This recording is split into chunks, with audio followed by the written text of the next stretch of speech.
இதுவரை அரசு திட்டங்களை நாட்டுக்கு அறிவித்த அமைச்சர் அவர்கள் இனிமேல் அவரது சொந்த உடைமைகளை நாட்டுக்கு அர்ப்பணிப்பதை பற்றி நான் கூறப்போகிறேன். அமைச்சர் அவர்களுக்கு சொந்தமான மகாபலிபுரத்தில் உள்ள 500 ஏக்கர் நிலத்தையும் அங்கு குடியிருக்கும் குடிசைவாசிகளுக்கே இலவசமாக வீடு கட்டுவதற்கு பட்டா செய்து தரப்போகிறார்.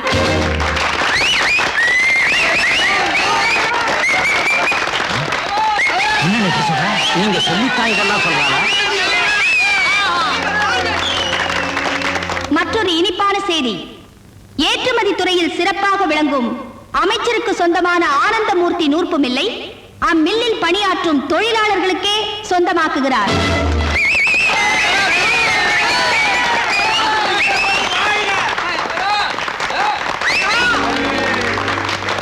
இனிமேல் அவர் அமைச்சர் பதவியில் இருக்கும் வரை சம்பளமே வாங்க போவது இல்லை.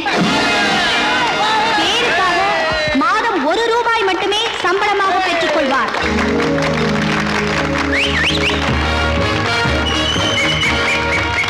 இது மட்டுமில்லை, நாளை முதல் அவர் ஏழைகளோடு ஏழையாக குடிசையில் தான் வாழப் போகிறார் என்பதை மிகவும் மகிழ்ச்சியுடன் தெரிவித்துக் கொள்கிறேன்.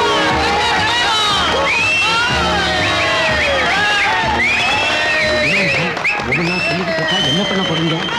இவளை எப்படி மடக்கிறதுன்னு எனக்கு தெரியும். இப்ப பாரு.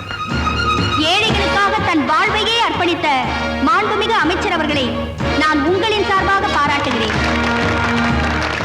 உங்களுடைய ஆரவாரத்தை எல்லாம் பார்க்கும் பொழுது பெருமகிழ்ச்சி அடைகின்றேன். அர்ச்சனா அவர்கள் சொன்னதைப் போல என்னுடைய சொத்துக்கள் அனைத்தையும் பத்திரத்திலே எழுதி இதே மேடையிலே உங்கள் முன்னிலையிலே கையொப்பமிட வேண்டும் என்று நினைக்கிறேன். ஆனால் அதற்கான பத்திரம் தயாராக இல்லையே என்று நினைக்கும் பொழுது வருத்தப்படுகிறேன். மன்னிக்கணும், அமைச்சர் வருத்தப்பட வேண்டிய அவசியமே இல்லை. நான் அந்த பத்திரத்தை தயார் பண்ணி வச்சிருக்கேன். இத பாருங்க.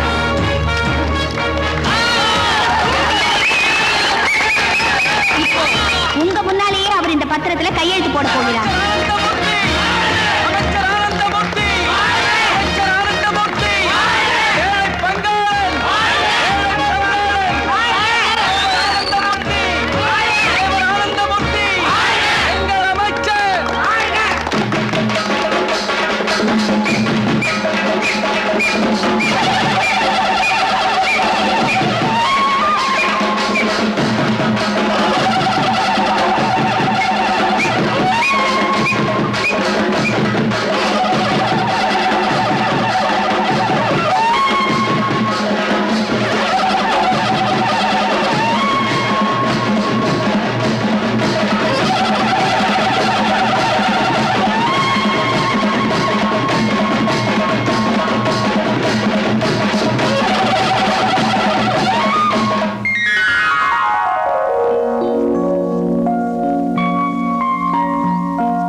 வலது கால் எடுத்து வச்சு உள்ள போங்க.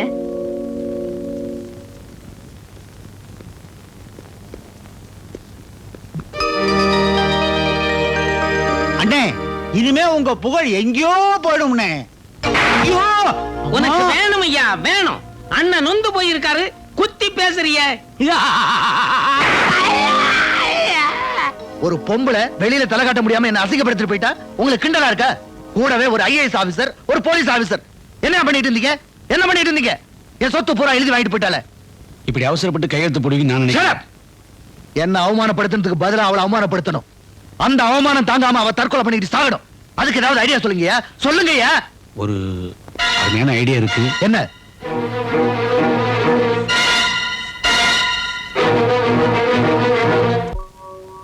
வணக்கம்மா. வணக்கம். மேடத்தை பார்க்க வந்தோம். உட்காருங்க, வந்துருவாங்க.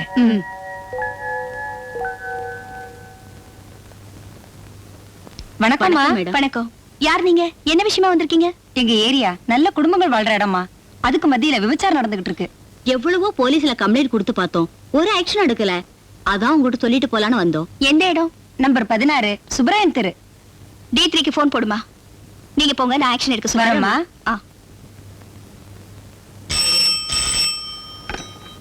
Hello, inspector Kumar speaking. Social welfare director Archana. என்ன அர்ச்சனா? ஐம் சாரி, சொல்லுங்க மேடம். நம்பர் 16 சுப்ராயன் ஸ்ட்ரீட்ல விபச்சாரம் நடக்கிறதா இன்ஃபர்மேஷன் வந்திருக்கு. நீங்க உடனே ஆக்ஷன் எடுக்கணும். Yes madam.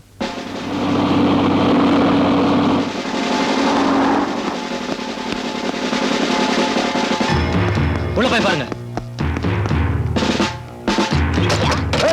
என்னடா மூஞ்சிய பாரு போடா சீக்கிரம் மாட்டா தெரியும் போக என்னையா முறைக்கிற போ கதவு தர மேடம் நீங்க இந்த விபச்சார விடுதிக்கு எப்படி வந்தீங்க? எனக்கு எதுவுமே தெரியாது தம்பி. நான் கோயிலுக்கு போயிட்டு வந்துட்டு இருந்தேன். 4 பேர் பலவந்தமா என்னை கூட்டிட்டு வந்து அடைச்சு வச்சுட்டாங்க. மத்தபடி எனக்கு எதுவும் தெரியாதுப்பா. கவலைப்படாதீங்க, வாங்க.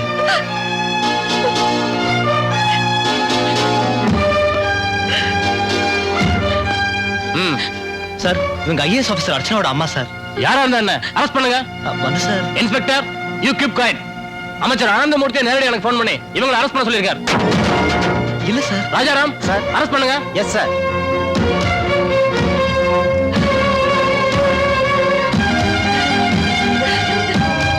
எல்லாரும் வேலை ஏத்துங்க. போங்கடா.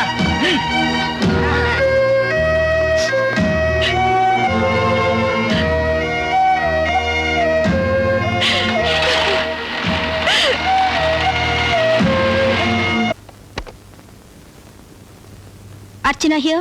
மேடம், நான் இன்ஸ்பெக்டர் குமார் பேசுறேன். Yes. I am sorry to tell you a bad news. What? விபச்சார விடுதி நடத்தினதா போய் சொல்லி உங்க அம்மாவை கைது பண்ணிட்டாங்க.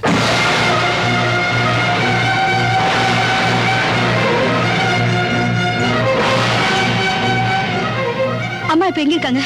அவங்க இப்ப D3 போலீஸ் ஸ்டேஷன் லாக்அப்ல இருக்காங்க. Give that bail order. அம்மா எங்க?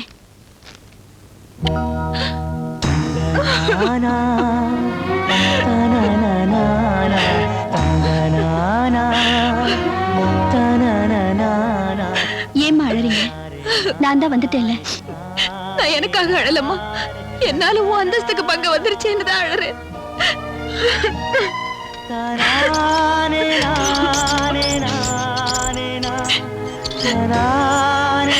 அழாதீங்கம்மா, வாங்க வீட்டுக்கு போலாம். இந்த உலகத்துல எந்த பெண்ணுக்கும் வரக்கூடாத பழிய அவமானமும் எனக்கு வந்துருச்சுமா. விபச்சாரிக்கிற பட்டத்தை கொடுத்து அந்த கேவலமான தொழில நான் நடத்துறதா சொல்லி என்ன ஜெயில தள்ளிட்டானு. அவன் வேற யாரும் இல்ல, எனக்கு தாலி கட்ட புருஷன். புருஷனா? என்னம்மா சொல்றீங்க? ஆமாமா, நேரம் வரும்போது சொல்றேன்னு சொன்னனே, அந்த நேரம் வந்துருச்சு. நீ இவ்வளவு பெரிய பதவியில இருக்கிறது பொறுக்காம உன்னை 4 பேருக்கு முன்னால அவமானப்படுத்தணுங்கிறதுக்காக உன்னை பெத்த தகப்பன் அந்த அமைச்சர் ஆனந்தமூர்த்தி தான் இவ்வளவையும் செஞ்சிருக்கான். அமைச்சர் ஆனந்தமூர்த்தி ஏன் அப்பாவா?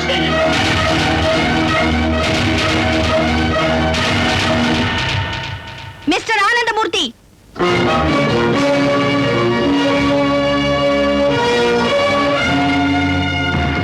அமைச்சர் ஆனந்தமூர்த்தி, இந்த பேப்பர் பாத்தீங்களா?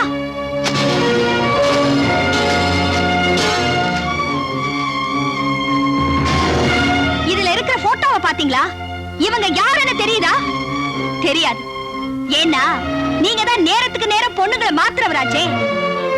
25 வருஷத்துக்கு முன்னால பவானிங்கிற ஒரு பொண்ணை ஏமாத்தி அவ வயித்துல ஒரு குழந்தையை கொடுத்துட்டு தாலியை அறுத்துட்டு துரத்துறீங்களே, அவங்கதான் இந்த அம்மா. இப்போ விபச்சார தொழில் நடத்தினாங்கன்னு வீணா பழி சுமத்தி லாக்அப்ல போட்டீங்களே, அதுவும் இந்த அம்மா தான். அந்த அம்மாவோட பொண்ணுதான் நான், இந்த அர்ச்சனா.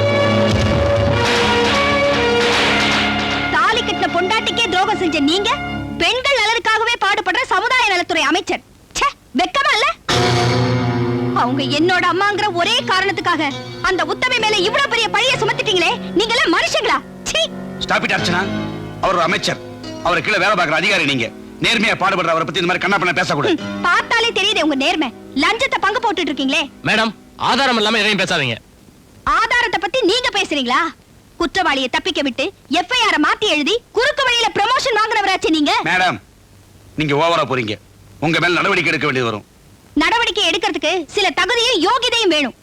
ஒரு சாதாரண குமாஸ்தா 100 ரூபாய் லஞ்சம் வாங்கினா அவனை உடனே சஸ்பெண்ட் பண்றீங்க. இப்ப நீங்க லட்சக்கணக்கில் லஞ்சம் வாங்குறீங்களே, உங்க மேல நடவடிக்கை எடுக்கிறது யார் சார்? ஏய், என்ன பேசிக்கிட்டே போற? பொம்பளையாச்சேன்னு பாக்குற. டேய், ஊரை கொள்ளையடிச்சு உடம்ப வளர்க்கிற நீ என்கிட்டே உன் திமிர காட்டுற? என்ன சொன்ன?